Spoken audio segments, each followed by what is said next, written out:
ராஜராஜ சோழன் தனக்கென ஒரு தனி வரலாற்றை படைத்திருக்கக்கூடிய ஒரு வரலாற்று படமாக இருந்திருக்க முடியும்.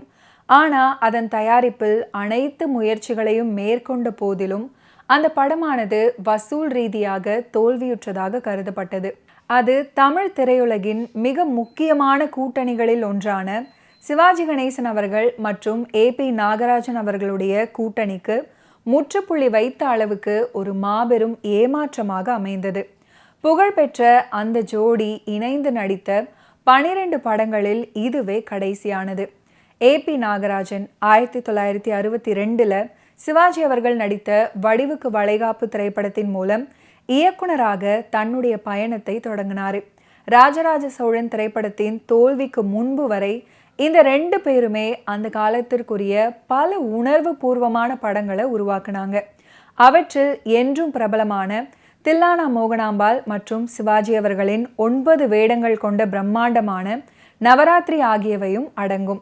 ஆனால் திருவிளையாடல், சரஸ்வதி சபதம், திருவருட்செல்வர், திருமால் பெருமை, கந்தன் கருணை மற்றும் ராஜராஜ சோழன் உள்ளிட்ட சில குறிப்பிடத்தக்க வரலாற்று மற்றும் புராண திரைப்படங்களுக்காக தமிழ் திரைப்பட வரலாற்றில் 2 பேருமே நினைவு கூறப்படுவார்கள். திரைக்கதைக்கான பெருமை ஏபிஎன் மற்றும் கதை எழுத்தாளர் அரு ராமநாதன் ஆகிய 2 பேருக்குமே கூட்டாக வழங்கப்பட்டது. ஆனால் படத்தில் அரு ராமநாதனின் கைவண்ணமே அதிகமாக காணப்பட்டதுடன் வரலாற்று திரைப்படங்களை உருவாக்குவதில் ஏபிஎன் அவர்களுக்கு இருந்த புகழ்பெற்ற திறமை படத்தில் அரிதாகவே வெளிப்பட்டது. மேலும் சினிமாஸ்கோப் விளைவை சிறப்பாக காண்பிப்பதற்கு திரையரங்குகள் தொழில்நுட்ப ரீதியாக தயாராக இல்லை அப்படின்னும் கூறப்பட்டது. அக்காலத்திய வழக்கமான திரையளவு சினிமாஸ்கோப் பிரதிகளுக்கு போதுமானதாக இல்லை அப்படின்னும் வாதிடப்பட்டது.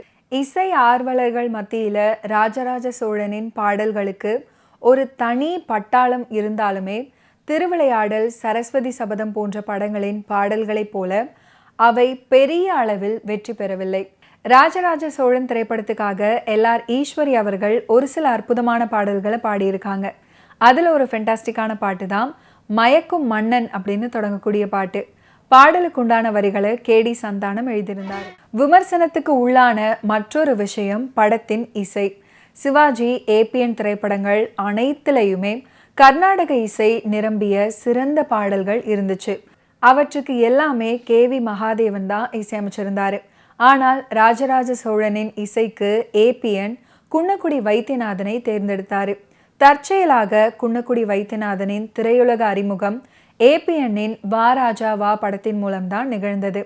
1967 வெளியான கந்தன் கருணை திரைப்படத்தில் KV மகாதேவன் அவர்கள் சிறந்த இசையமைப்பாளருக்கான தேசிய விருதை பெற்றிருந்தார். அப்போதிலிருந்து ஏபிஎனுக்கு குன்னக்குடி அவர்கள் மீது ஒரு தனி பிரியம் இருந்துச்சு.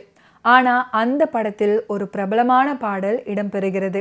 திருப்பரங்குன்றத்தில் நீ சிரித்தால் அப்படின்ற ஒரு பாட்டு குன்னக்குடி அவர்களால் இசையமைக்கப்பட்டது. புகழ்பெற்ற சூலமங்கலம் சகோதரிகள் பாடிய அந்த பாடலை ஏபிஎன் அவர்கள் ஏதோ ஒரு விழாவில் கேட்டு அதனால் ஈர்க்கப்பட்டார். கந்தன் கருணை திரைப்படத்தில் அந்த பாடலை சேர்க்க முயற்சி செய்யுமாறு அவர் மகாதேவன் அவர்கள்கிட்ட கேட்டுக்கிட்டாரு.